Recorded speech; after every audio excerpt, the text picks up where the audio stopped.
പ്രേക്ഷകർക്ക് സ്വേശ്വൽ വീണ്ടും സ്നേഹവന്ദനം. വൈറ്റ് സാരി വിത്ത് ബ്ലൂ ബോർഡർ.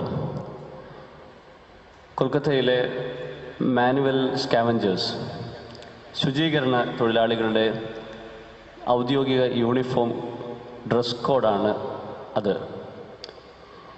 ഈ ഡ്രസ് കോഡാണ് കൽക്കട്ടയുടെ തെരുവീഥികളിൽ ദൈവസ്നേഹത്തിൻ്റെയും ആതുര സേവനത്തിൻ്റെയും സമാനതകളില്ലാത്ത അടയാളമായി മാറിയ മദർ തെരേസയും തൻ്റെ മിഷണറീസ് ഓഫ് ചാരിറ്റി എന്ന സംഘടനയും അതിലെ അംഗങ്ങളും വിശുദ്ധ വസ്ത്രമായി തിരഞ്ഞെടുത്തത്. മദർ തെരേസയുടെ സേവന തൽപരതയെ മാത്രമല്ല, വ്യത്യസ്തമായ ഒരു ജീവിത വീക്ഷണം സാധ്യമാണ് എന്ന ഓർമ്മപ്പെടുത്തൽ കൂടിയാണ് ഈ വേഷവിധാനം. വേദപുസ്തകത്തിൻ്റെയും ക്രിസ്തീയ വിശ്വാസത്തിൻ്റെയും അന്തസത്ത നിലനിൽക്കുന്നത് വ്യത്യസ്തമായ ഒരു ജീവിതം നയിക്കുവാനായിട്ടുള്ള ക്ഷണം സ്വീകരിക്കുമ്പോഴാണ്. വിശുദ്ധ മർക്കോസ് സുവിശേഷം 1-ാം അധ്യായം 6-ാം വാക്യത്തിൽ വളരെ വ്യത്യസ്ത ജീവിത ശൈലി അനുവർത്തിച്ച പുതിയ നിയമത്തിലെ പ്രവാചകനായ യോഹന്നാൻ സ്നാപകനെക്കുറിച്ച് നമുക്ക് കാണാം. മർക്കോസ് സുവിശേഷം 1-ാം അധ്യായം അതിൻ്റെ 6-ാം വാക്യം: യോഹന്നാനോ ഒട്ടകരോമം കൊണ്ടുള്ള ഉടുപ്പും അരയിൽ തോൽവാറും ധരിച്ചും വെട്ടുക്കിളിയും കാട്ടുതേനും ഉപജീവിച്ചും പോന്നു എന്ന് എഴുതിയിരിക്കുന്നു. സഖരിയ പുരോഹിതൻ്റെയും എലിസബത്തിൻ്റെയും മകനായി പിറന്ന യോഹന്നാൻ സ്നാപകൻ പൗരോഹിത്യ കുടുംബ പാരമ്പര്യവും വളരെ ഭക്തി ജീവിതം നയിച്ചിരുന്ന എലിസബത്തിൻ്റെ ഒരു പാരമ്പര്യമൊക്കെ അടിസ്ഥാനപ്പെട്ട് ജീവിതം ആരംഭിച്ച യോഹന്നാൻ സ്നാപകൻ ലാളിത്യമാർന്ന ജീവിതശൈലി കൊണ്ട് വ്യത്യസ്തനായി തീർന്നു എന്നത് മാത്രമല്ല, സമകാലിക ലോകത്തിന് ശക്തമായ വെല്ലുവിളിയും ഉയർത്തുന്നതാണ് യോഹന്നാൻ്റെ ജീവിതം. ഈ പ്രസ്തുത വാക്യത്തിൻ്റെ വെളിച്ചത്തിൽ മാത്രം ചില കാര്യങ്ങൾ നമുക്ക് വ്യത്യസ്തതയാർന്ന ഒരു ജീവിതത്തിൻ്റെ ബന്ധത്തിൽ ചിന്തിക്കാം. അവിടെ നമ്മൾ വായിച്ചത് യോഹന്നാൻ സ്നാപകൻ ഒട്ടകരോമം കൊണ്ടുള്ള ഉടുപ്പും അരയിൽ തോൽവാറും ബെൽറ്റ് ധരിച്ചിരുന്നു എന്നത്രേ. ഈ വേഷരീതി അന്ന് സമൂഹത്തിൽ സാധാരണമായ ഒന്ന് അല്ലായിരുന്നു. പ്രത്യേകിച്ച് എലിസബത്തിൻ്റെയും സഖരിയാവിൻ്റെയും ഒരു കുടുംബ പാരമ്പര്യ പശ്ചാത്തലത്തിൽ അദ്ദേഹം ഭക്ഷണമായി ഉപയോഗിച്ചിരുന്നത് വെട്ടുക്കിളിയും കാട്ടുതേനും ആയിരുന്നു. വെട്ടുക്കിളി എന്നത് എന്തെന്ന് നമ്മൾ കേട്ടിട്ടുണ്ട്. അത് ഭക്ഷണയോഗ്യമായ കായ് കനികളുള്ള ഒരു വൃക്ഷമാണ് വെട്ടുക്കിളി എന്ന് ഉപയോഗിച്ചിരിക്കുന്നത്. വെട്ടുക്കിളി വൃക്ഷം,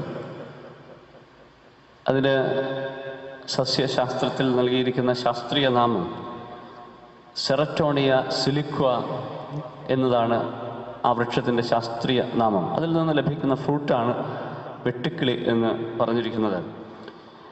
പാലസ്തീൻ നാടുകളിൽ പിൽക്കാലത്ത് ജോൺസ് ട്രീ എന്നും ഈ വൃക്ഷം ഇന്നും അറിയപ്പെടുന്നുണ്ട്.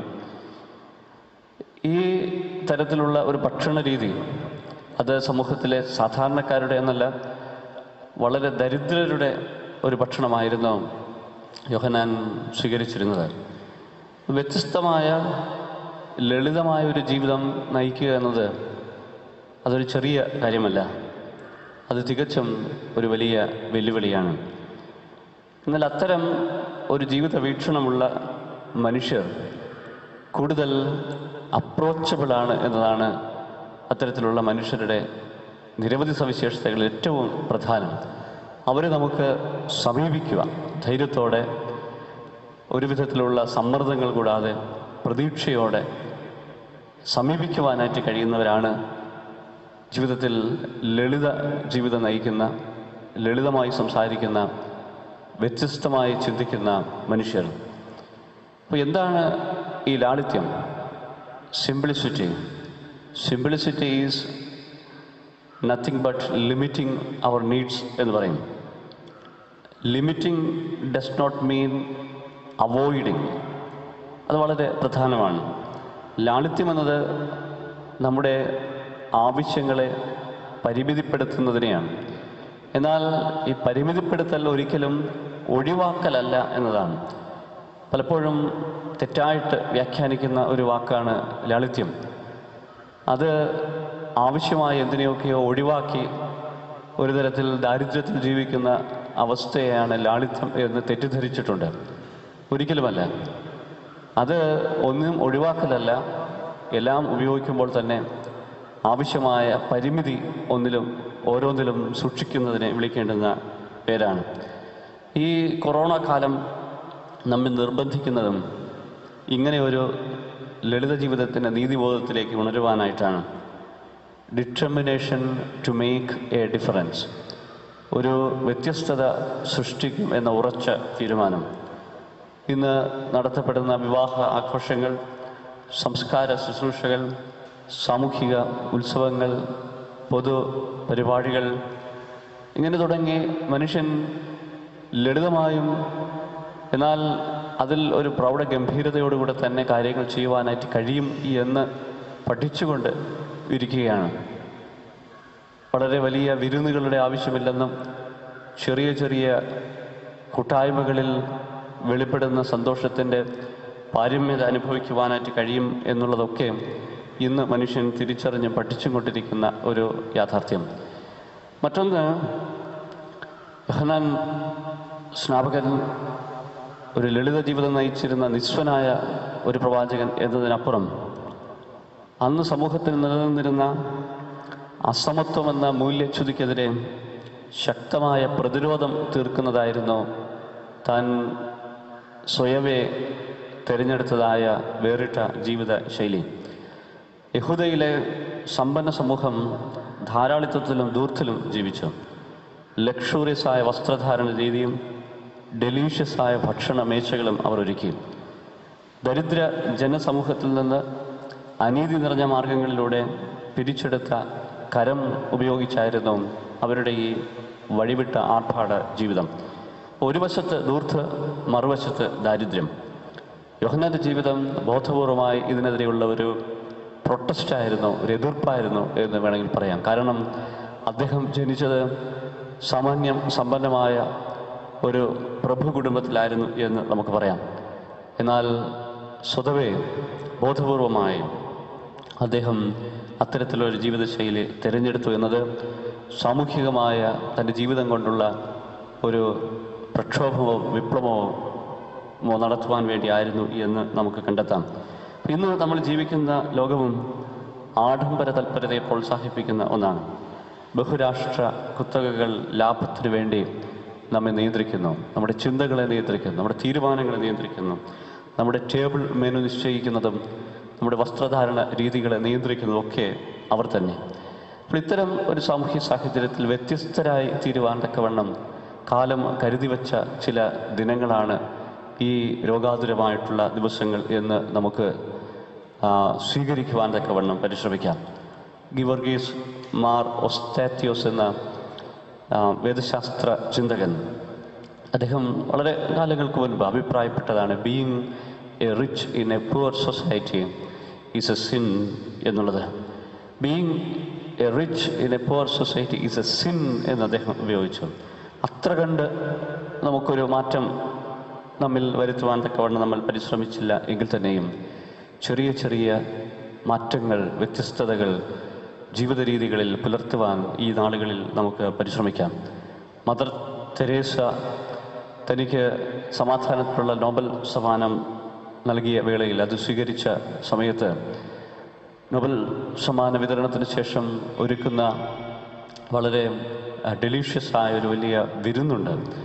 അവർ അതിൻ്റെ സംഘാടകരോട് പറഞ്ഞു, തീർച്ചയായിട്ടും ഞാൻ ഈ സമ്മാനം, ഈ അവാർഡ് ഞാൻ ഏറ്റുവാങ്ങും, പക്ഷെ അതിനുശേഷമുള്ള ആ ഡെലീഷ്യസ് ഡിന്നർ തീർച്ചയായിട്ടും ഒഴിവാക്കണം. അത് എൻ്റെ ചുറ്റിലുമുള്ള ദശലക്ഷക്കണക്കിന് വരുന്ന ദരിദ്രരോടുള്ള അവഹേളനമാണ്. അത്തരത്തിലൊരു വലിയ വിരുന്ന് ഒഴിവാക്കണം എന്ന് അഭിപ്രായപ്പെട്ടു. അത് ഒഴിവാക്കുകയും ചെയ്തു.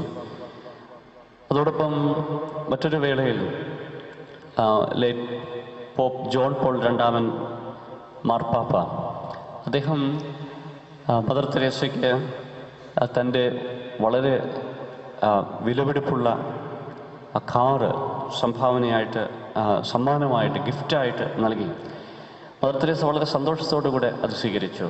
എന്നാൽ അത് വിറ്റ് അനേകരുടെ ദാരിദ്ര്യം അകറ്റുവാനും ആവശ്യങ്ങൾ നിറവേറ്റി നൽകുന്നതിലേക്ക് വേണ്ടി ആ തുക ഉപയോഗിച്ചു എന്നതത്രേ. നമ്മൾ പിൻപറ്റുന്ന ക്രിസ്തു ജനനം മുതൽ പുലർത്തി വന്ന ലാളിത്യത്തിൻ്റെ പാഠങ്ങൾ തീർച്ചയായിട്ടും നമ്മുടെ ഹൃദയങ്ങളിൽ മുഴങ്ങേണ്ടുന്നതും അത്യാവശ്യം. കാലിത്തൊഴുത്തിൽ പിറന്ന് കീറ്റ് ശീല കൊണ്ട് പൊതിഞ്ഞ് വളരെ ത്രട്ടൻഡായ ഒരു ജീവിതം ജനന നിമിഷം മുതൽ തുടർന്ന്, എന്നാൽ അതിനെയൊക്കെ അതിജീവിച്ച് വ്യത്യസ്തതയുടെ ജീവിത മാർഗവും അനുശാസിക്കുവാൻ തക്കവണ്ണം നമ്മെ ഇന്നും നിർബന്ധിച്ചുകൊണ്ടേ ഇരിക്കുന്നു. അപ്പോൾ അതിജീവനത്തിൻ്റെ ഈ കാലഘട്ടം തീർച്ചയായിട്ടും തലമുറകളെ നമുക്ക് പഠിപ്പിക്കുവാനായിട്ടുള്ളതും മറ്റൊരു ലോകം സാധ്യമാണ് എന്നതത്രേ. Another world is possible. വളരെ വ്യത്യസ്തതയുള്ള ലളിതമായ ഒരു ലോക ജീവിതക്രമം, ഒരു തരത്തിൽ നമ്മൾ അതിൽ നിന്ന് വളരെ മാറി തികച്ചും ആഡംബരപൂർണമായ ഒരു ജീവിതം നയിച്ചു വന്ന വേളയിൽ നമുക്ക് ലഭിച്ചിരിക്കുന്ന ഒരു ബ്രേക്ക് തീർച്ചയായിട്ടും ഒരു പുനർവിചിന്തനത്തിന്, നമ്മുടെ ജീവിത പരിസരങ്ങളെ പരിശോധിക്കുന്നതിനുള്ള അവസരമാണ്. അപ്പോൾ വ്യത്യസ്തമായ ജീവിതങ്ങൾ നമ്മുടെ ചുറ്റിലും ഉയർന്നു വരേണ്ടതായിട്ടുണ്ട്. വളരെ വ്യത്യസ്തതയാർന്ന, വളരെ അതിശയം ജനിപ്പിക്കുന്ന ഒരു വാർത്ത വിചാരലോകമെന്ന ഒരു ത്രൈമാസിക ഈ അടുത്ത സമയത്ത് വായിച്ചപ്പോൾ അതിൽ എഴുതിയിരിക്കുന്നത് കണ്ടു. അത് ഈ വിഷയങ്ങളുമായിട്ട് വലിയ ബന്ധമില്ല എങ്കിലും വളരെ വ്യത്യസ്തതയുള്ള ഒരു സംരംഭം എന്നുള്ള നിലയിൽ ആ ഒരു കാര്യം കൂടെ പറഞ്ഞ് ഈ ചിന്ത ഉപസംഹരിക്കട്ടെ. അതിൽ വന്ന നിരവധി വാർത്തകളിൽ ഒന്ന് ഇങ്ങനെയായിരുന്നു: യാചകർക്ക് മാത്രമായി ഒരു ബാങ്ക് 2014 മുതൽ പ്രവർത്തിക്കുന്നു. ബീഹാറിൽ ഗയ എന്ന് പറയുന്ന സ്ഥലത്ത് മംഗള ബാങ്ക് എന്നുള്ളതാണ് ആ ബാങ്കിന് നൽകിയിരിക്കുന്ന പേര്. ഈ ഗയയിലെ മാ മംഗള ഗൗരി ക്ഷേത്രത്തിന് സമീപത്തെ ഭിക്ഷക്കാർ, യാചകർ, അവർക്കായി മാത്രം ആരംഭിച്ചതാണ് മംഗള ബാങ്ക്. ലഘു സമ്പാദ്യം സ്വീകരിക്കലും വായ്പ നൽകലും ഉൾപ്പെടെ മിക്ക ബാങ്കിങ് സേവനങ്ങളും അവിടെ നടത്തപ്പെടുന്നു. എന്നാൽ നൽകുന്ന ലോണിന് ഈടാക്കുന്ന പലിശ വളരെ കുറവാണ്. 2 മുതൽ 5% വരെ മാത്രം പലിശ ഈടാക്കിക്കൊണ്ടാണ് ലോണുകൾ നൽകുന്നത്. ബാങ്കിൻ്റെ മാനേജർ, സെക്രട്ടറി, ട്രഷറർ ഇവരെല്ലാവരും തന്നെ യാചകരായിട്ടുള്ള മനുഷ്യരാണ്. 40ഓളം അംഗങ്ങളാണ് അതിൽ ബാങ്കിൽ സ്ഥിര മെമ്പേഴ്സായിട്ട് ഉള്ളത്. എല്ലാ ചൊവ്വാഴ്ച ദിനങ്ങളിലും 20 രൂപ വെച്ച് നിർബന്ധമായും ഇവർ നൽകും. അപ്പോൾ ഒരാഴ്ചയിൽ ഏറ്റവും കുറഞ്ഞത് 800 രൂപ ഡെപ്പോസിറ്റായിട്ട് ഈ ബാങ്കിന് ലഭിക്കും. അപ്പോൾ ഇങ്ങനെ ലഭിക്കുന്ന തുകയിൽ നിന്നുകൊണ്ടാണ് ഈ ബാങ്ക് പ്രവർത്തിക്കുന്നത് എന്നാണ് ആ വാർത്തയിൽ നൽകപ്പെട്ടിരുന്ന വസ്തുത. അപ്പോൾ ഇത്തരത്തിൽ വ്യത്യസ്തതയാർന്ന, എന്നാൽ ലളിതമായ, അതേസമയം തന്നെ ആവശ്യങ്ങൾ അവോയ്ഡ് ചെയ്യാത്ത, പരിമിതികളെ ഉൾക്കൊണ്ടുകൊണ്ട്, ആവശ്യങ്ങളെ പരിമിതിപ്പെടുത്തിക്കൊണ്ട് മുന്നോട്ടുള്ള മനുഷ്യൻ്റെ പരിശ്രമങ്ങൾ തുടരേണ്ടുന്നതും അത്യാവശ്യം തന്നെയാണ്. ഈ കാലഘട്ടം നമ്മെ ഓർമ്മപ്പെടുത്തുന്നത് ജീവിതത്തിൻ്റെ വ്യത്യസ്തമാർന്ന ഒരു ലളിത സ്വഭാവം വീണ്ടെടുക്കുവാനായിട്ടുള്ള ആഹ്വാനം, അത് ലഭ്യമാകാൻ തക്കവണ്ണമുള്ള കാലം കരുതി വെച്ച നല്ല ദിനങ്ങളായിട്ട് ഈ ദിവസങ്ങളെ നമുക്ക് കാണാം. ദൈവം നമ്മെ അതിനായിട്ട് ശക്തീകരിക്കട്ടെ. ആമേൻ.